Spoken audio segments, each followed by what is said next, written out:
এটা প্রকাশ্য দুর্নীতির মাধ্যমে ওনারা তো ক্ষমতায় আছেন, সেই দলের লোকেরা মন্ত্রী উপদেষ্টা পরিষদে আছেন, জঙ্গিবাদের লোকেরা উপদেষ্টা পরিষদে আছেন এবং তাদের সভা সমাবেশ রাষ্ট্রীয় কোষাগারে ব্যয় করে ডিসিরা বাস ম্যানেজ করে দেয়। এভাবে সরকারি সহযোগিতা, সরকারি প্রশ্রয়, পৃষ্ঠপোষকতায় মানে এগুলা হয়, তারা ভাড়াটিয়ার লোক এনে সমাবেশ করেন। এটা তো একেবারে ডাইরেক্টলি সরকারিভাবে এগুলো হচ্ছে। তো এটাই তো বৈষম্য, এটাই তো বিভেদ। এভাবে তো গণতন্ত্র হয় না। এভাবে তো সব দলের উপরে সুবিচার করা হচ্ছে না। আমাদের সমাবেশ অনুমতি দেওয়া হয় না, তাদেরকে সরকারিভাবে পৃষ্ঠপোষকতা করে সরকারি কোষাগারে ব্যয় করে সমাবেশ করা হচ্ছে। এগুলো তো এটা রাষ্ট্র জবরদখল, এটা অন্যায়, অবিচার, এটা দুর্নীতি। আমরা সেটা একাধিকবার বিবৃতি দিয়েছি, আমরা সেটা ঘোষণা করেছি, বলেছি যে অন্তর্বর্তী সরকার তো সাংবিধানিক, বর্তমান অন্তর্বর্তী সরকার সাংবিধানিক সরকার নয়, জনগণের নির্বাচিত নয়, তাদের কোনো আসলে নীতিগত, আইনগত বা সাংবিধানিক বৈধতা নাই। তারপরেও বিশেষ একটা অবস্থায় তারা এসেছেন, তারা যদি সুবিচার করতেন, তারা যদি দেশ রাষ্ট্রের স্বার্থ রক্ষা করতেন, তারা যদি কোনো নীতিগত সিদ্ধান্ত না নিতেন, সেটাই ভালো হতো। তাদের একমাত্র দায়িত্ব ছিল গণতন্ত্র পুনরুজ্জীবন, অর্থাৎ একটা সুষ্ঠু নির্বাচন দিয়ে তারা বিদায় হওয়া, এটাই হলো তাদের ঐতিহাসিক দায়িত্ব ছিল। এটা যদি করতে পারতেন, তারা ইতিহাসে তারা সম্মানিত হতেন, তারা তাদের ইতিহাস স্বর্ণাক্ষরে লিখিত থাকতো, আমরা তাদের কাছে কৃতজ্ঞ থাকতাম। কিন্তু তারা ক্ষমতায় আসার পর আসলে সম্পূর্ণ বিপরীত আচরণ করেছেন। আর এই সিদ্ধান্তগুলো নেওয়ার অধিকার তারা নাই, তাদের কোনো জন ম্যান্ডেট নাই। রাষ্ট্র নিয়ে রাষ্ট্র তাদের ব্যক্তিগত সম্পদ নয়, তারা রাষ্ট্রের মালিক নন। তারা এইভাবে বন্দর অন্য কারো হাতে দিতে পারেন না, করিডোরের নামে তারা সার্বভৌমত্ব ধ্বংস করতে পারেন না, বিদেশি সৈন্য এখানে আনতে পারেন না, এভাবে রাষ্ট্রকে যুদ্ধের দিকে ঠেলে দিতে পারেন না। এগুলো তারা সবগুলো অন্যায়, অবৈধ, এগুলো রাষ্ট্রদ্রোহী এবং এগুলো কাজ, এগুলো মানে একটা স্বাধীনতা সার্বভৌমত্ব বিরোধী কাজ। এগুলো ইনসানের বিপ্লব সমর্থন করার প্রশ্নই আসে না।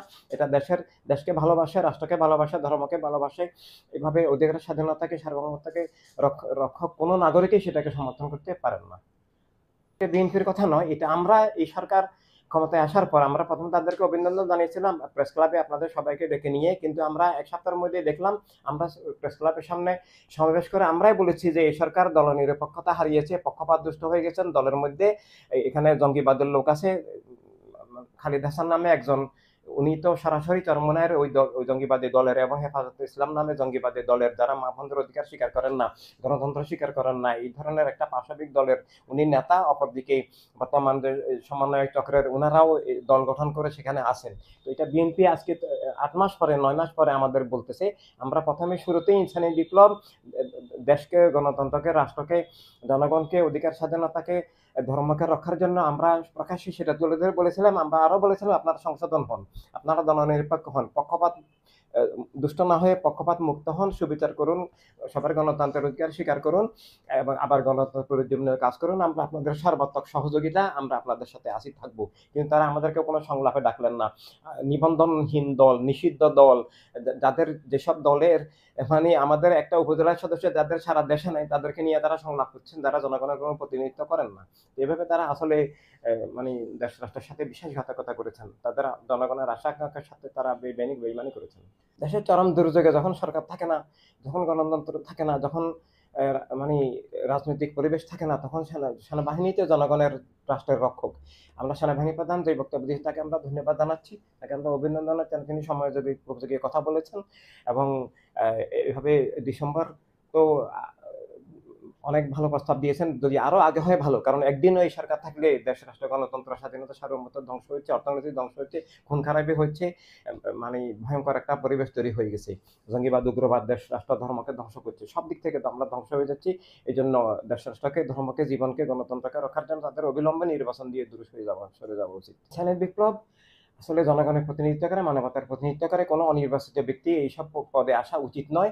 আর যেহেতু এখন নির্বাচন হচ্ছে না, নির্বাচন হওয়া এখন স্থানীয় সরকার নির্বাচন এখন হওয়া উচিত নয়, আগে রাষ্ট্রীয় নির্বাচন, রাষ্ট্রীয় সংসদের নির্বাচন আগে হওয়া উচিত।